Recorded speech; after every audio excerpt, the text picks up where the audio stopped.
প্রধান উপদেষ্টার কাছে স্থানীয় সরকার সংস্কার কমিশনের প্রতিবেদন হস্তান্তর। স্থানীয় সরকারের সব স্তরের নির্বাচন একই তফসিলে করার সুপারিশ। 15 জন জরুরি সেবাকর্মীকে ঠান্ডা মাথায় হত্যাকে ইসরায়েলি সেনাদের অপেশাদারী আচরণ বলে দায় সারা তদন্ত প্রতিবেদন প্রকাশ তেল আবিবের। গাজায় 24 ঘন্টায় আরো 32 ফিলিস্তিনিকে হত্যা। দেখছিলেন ক্রাউন সিমেন্ট সংবাদ শিরোনাম। এবারে বিস্তারিত।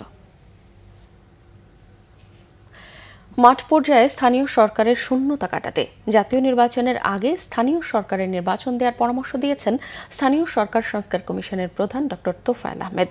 তবে সিদ্ধান্তের ভার ছেড়ে দিয়েছেন সরকার ও জাতীয় ঐকমত্যের ওপর। কমিশন প্রধান মনে করেন, স্থানীয় সরকারের সব নির্বাচন এক তফসিলেই সম্ভব, তবে সংস্কার না করে নির্বাচন করা ঠিক হবে না। রিপোর্ট সৈয়দ আব্দুল মুহিতের। স্থানীয় সরকার মন্ত্রণালয়ের নাম পরিবর্তন, স্থানীয় সরকার কমিশন আইন, জাতীয় বিকেন্দ্রীকরণ নীতিমালা, ভূমি সুরক্ষা আইন, ভৌত অবকাঠামো সহ 51টি সুপারিশ করে স্থানীয় সরকার সংস্কার কমিশনের চূড়ান্ত প্রতিবেদন জমা দিয়েছে এ সংক্রান্ত কমিশন। রবিবার রাষ্ট্রীয় অতিথি ভবন যমুনায় প্রধান উপদেষ্টার হাতে প্রতিবেদন হস্তান্তর করেন স্থানীয় সরকার সংস্কার কমিশনের প্রধান ডক্টর তোফায়েল আহমেদ। পরে ফরেন সার্ভিস একাডেমিতে এ নিয়ে ব্রিফ করা হয়। ডক্টর তোফায়েল আহমেদ জানান, ইউনিয়ন, উপজেলা ও জেলা পরিষদে নির্বাচন এক তফসিলে সম্ভব। স্থানীয় সরকার শক্তিশালী করতে নানা পরামর্শ দেওয়া হয়েছে প্রতিবেদনে। আমরা সিঙ্গেল শিডিউলে একদিনে ইউনিয়ন, উপজেলা, জেলা, পৌরসভা, সিটি কর্পোরেশন সবটা করতে পারবো 5টা অক্টোবর, এবং তারা সেকেন্ড স্তরের নির্বাচন হবে উইদিন দি পরিষদ।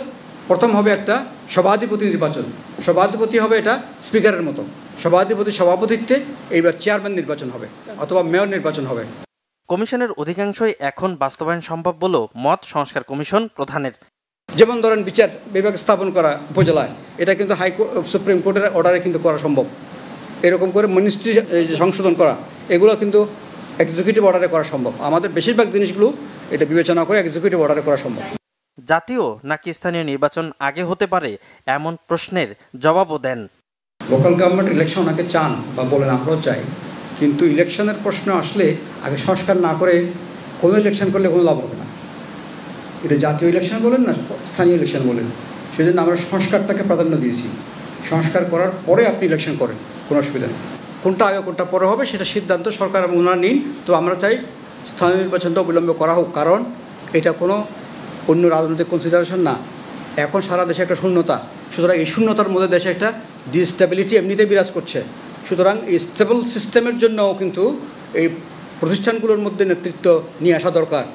সুপারিশগুলো বাস্তবায়ন হলে স্থানীয় সরকার কার্যকর ও শক্তিশালী হবে বলেও মনে করে commission. Syed Abdul Muhit, Bangla Vision, Dhaka. 24 kilometre সড়কের অভাবে যুক্ত হতে পারছে না রাঙামাটির 2 উপজেলা নানিয়ারচর ও লংগদু। যোগাযোগ ব্যবস্থার ঘাটতির কারণে পাহাড়ি জনপদের মানুষ নানা সুবিধা থেকে বঞ্চিত। চরম দুর্ভোগে কয়েক লাখ মানুষ। স্থানীয়রা বলছেন, একটি সড়কই বদলে দিতে পারে পাহাড়ের অর্থনীতি। রাঙামাটি থেকে সাজেকেও সহজ হবে পর্যটকদের চলাচল। রাঙামাটি প্রতিনিধি নন্দন দেবনাথের তথ্য ও ছবিতে ডেস্ক রিপোর্ট।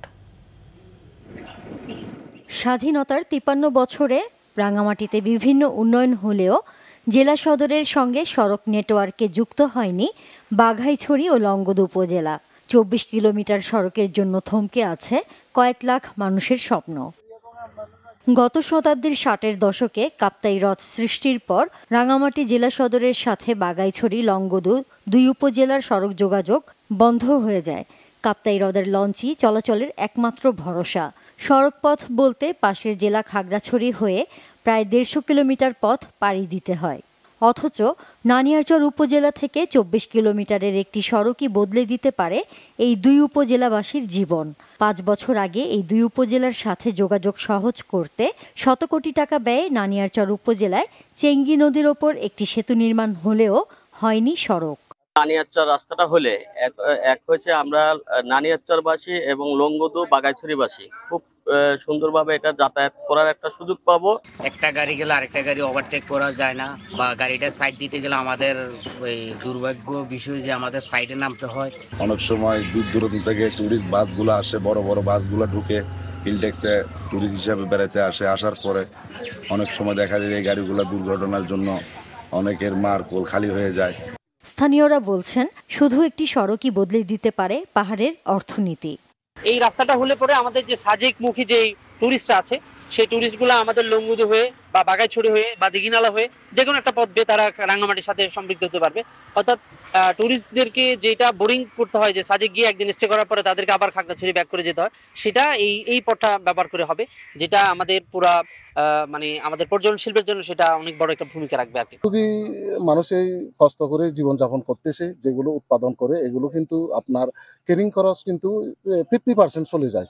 তো যার কারণে তারা এই যথাযথ যে মূল্যতা ন্যায্য মূল্যতা পাওয়ার কথা ছিল সেটা কিন্তু পাচ্ছি না। জনগুরুত্ব বিবেচনায় সড়কটির প্রয়োজনীয়তা তুলে ধরে মন্ত্রণালয়ের কাছে সুপারিশ করেছে সড়ক ও জনপথ বিভাগ। এখন মন্ত্রণালয়ের অনুমোদনের অপেক্ষা। এই সড়কের প্রশস্তকরণের জন্য আমরা ইতিমধ্যে একটা প্রকল্প তৈরি করেছি। সেই প্রকল্পটা আবার পুনর্মূল্যায়নের জন্য, পুনর্গঠনের জন্য আমরা আবার কাজ করছি। সড়কটি দ্রুত নির্মাণে সরকারের হস্তক্ষেপ চান পাহাড়ের বাসিন্দারা। Bangla vision news desk.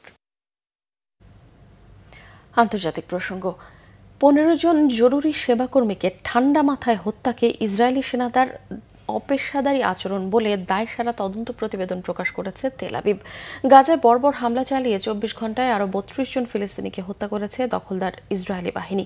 চিকিৎসক সহ জরুরি সেবাকর্মীদের হত্যার ঘটনায় ইসরায়েলের তদন্ত প্রতিবেদনে ঘটনাটি ধামাচাপা দিতে অপচেষ্টার অভিযোগ নাকচ করা হয়েছে। এক ডেপুটি কমান্ডারকে বরখাস্ত করার কথাও জানিয়েছে ইসরায়েলের সেনা সদর। প্রতিবেদনটি নাকচ করে একে মিথ্যায় ভরপুর বলেছেন ফিলিস্তিনের রেড ক্রিসেন্ট সোসাইটি। সংস্থার প্রেসিডেন্ট ইউনিস আল খাতিব বলেছেন, তদন্ত প্রতিবেদনের বর্ণনায় পরস্পর বিরোধী তথ্য উপস্থাপন করা হয়েছে। গুলি করে হত্যার আগে চিকিৎসকদের বহরে থাকা ফিলিস্তিনের সাথে কথা বলেছেন সেনারা, যা মোবাইলে রেকর্ড হওয়া ভিডিওতেও প্রমাণ রয়েছে। গত 23 মার্চ ফিলিস্তিনের রাফায় অ্যাম্বুলেন্স আর ফায়ার সার্ভিসের গাড়ি বহর আটকে 15 জনকে গুলি করে হত্যার পর এতে জড়িত থাকার অভিযোগে সম্পূর্ণ অস্বীকার করে ইসরায়েল। পরে মাটি চাপা একটি লাশের পকেটে পাওয়া মোবাইল থেকে হত্যার সময়কার রেকর্ড ভিডিও উদ্ধার হয়। এদিকে সোমবার সকাল পর্যন্ত গত 24 ঘন্টায়ও গাজায় বিভিন্ন এলাকায় অব্যাহত গোলাবর্ষণে অন্তত 32 জনকে হত্যা করেছে দখলদার সেনারা। হামলা হয় মূলত বাস্তুচ্যুত ফিলিস্তিনিদের অস্থায়ী আবাস আর তাঁবুকে লক্ষ্য করে। এই ছিল এখনকার মতো। পরের সংবাদ সকাল 11টায় দেখার আমন্ত্রণ রইল। এছাড়াও বাংলা ভিশন সংবাদ ও সংবাদ সংশ্লিষ্ট অনুষ্ঠান দেখতে ভিজিট করুন www.bbnews24.com ও facebook.com/banglavisionnews এবং সাবস্ক্রাইব করুন youtube.com/banglavisionnews। এতক্ষণ সঙ্গে থাকায় ধন্যবাদ সবাইকে।